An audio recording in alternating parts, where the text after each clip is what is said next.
Hi everyone, it's Dr. Q. I wanted to give you a quick overview. I know you're all familiar with ReggieNet, but just wanted to make sure you knew where to find everything since we are not meeting until the second week of class. So this is our ReggieNet page. This has got a lot of important information on this first page. So under the overview, if you scroll down, it talks about the textbooks, where you can find the two main textbooks online, how you can get access and support for ReggieNet, other things that might be useful or beneficial to you as well.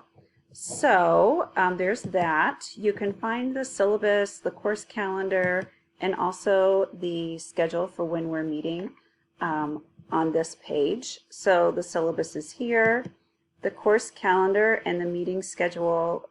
Remember, we alternate weeks between SED 374 and 386. All of that information is under the syllabus tab. As has been the case for most of your courses, most of everything you need you can find under the weekly lessons tab. So this is laid out by each week. All weeks are open, so you can go in and take a look at these if you want to at any point in time. You can work ahead if you want to, but just know that the discussion forums do open and close every week. So things should be pretty self-explanatory. Everything, like I said, is in here that you'll need. I went ahead and put the syllabus and course schedule again in here. Your readings are here. I got feedback last semester that students really enjoyed having or liked having the PDF of the textbook chapters embedded here, so you don't have to go all the way through Milner. So earlier I showed you in the overview page where you can access the whole textbook through Milner. That's the link for that.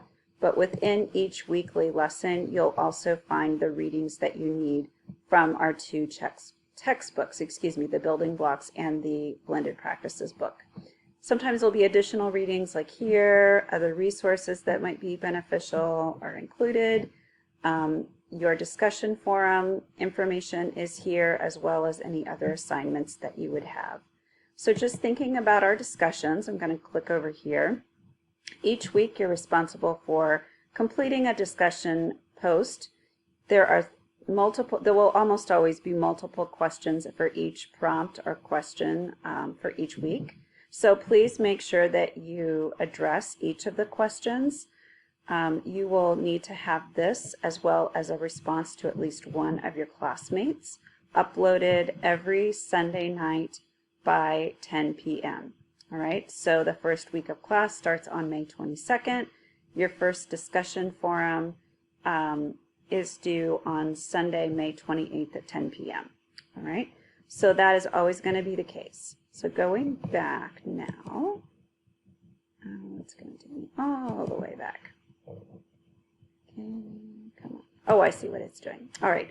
Another thing, that first week, you're supposed to do an All About Me page where you will create a slide in the slide deck. It looks like several people have already done theirs, so that's awesome. So if you haven't already done this, take a few minutes to create your slide so that we can get to know each other a little bit better, and comment on your peer slides as well. Right? So this is information you can find. There's a little checklist about everything that's due. I also wanted to give you a quick overview of the assignments.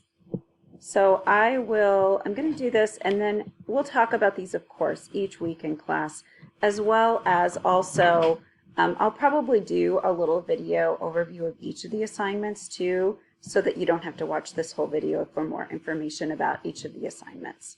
So like I said, you've got the All About Me. That's due the first Sunday of class. The first big assignment that you have is the case study assignment. I opened these up. So for this assignment, you'll be doing at least 4 hours of observations in an early childhood classroom. It can be your own classroom if you are working in the summer. It can be in another center. It can be a friend, a family, a relative. It doesn't have to be in a school setting. It can be any child from birth to age 8, ideally.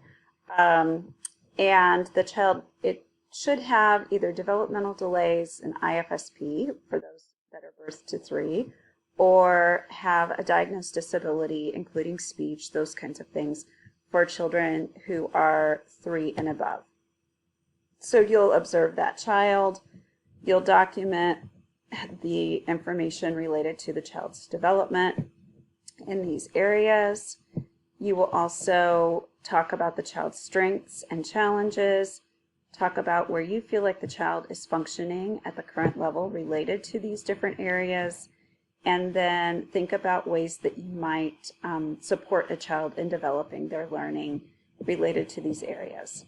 This you will build on this last part, as you can see. We'll build on in the next assignment, which is developing IEP or IFSP goals and objectives. So a child that you're observing may already have an IEP or IFSP. You may or may not have access to that, and that's okay. It doesn't matter if you do or not, because you will be using the information you developed or you gathered from the observations to create goals and objectives for the child. So same child you observed, wrote the case study assignment for, you then will write a brief description about the child and think about 2 goals that you might have. So annual goals tend to be more long-term, as we'll discuss in class, where objectives are more short-term, all right? So if it is an IFSP, it will be more of a family outcome or goal. If it is an IEP, it's a more child-centered goal and objective.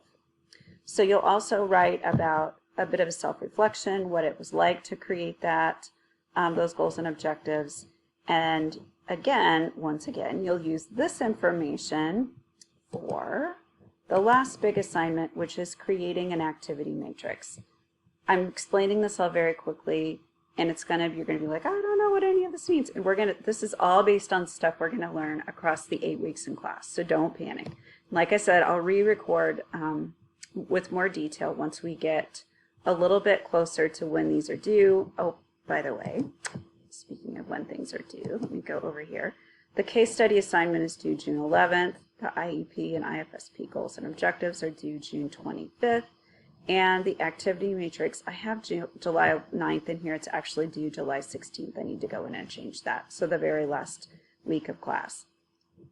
So for the activity matrix, you will be thinking about how you might embed those goals and objectives that you created for this assignment into daily routines and activities that a student would take part in, whether it's at school or at home, wherever the child might be at.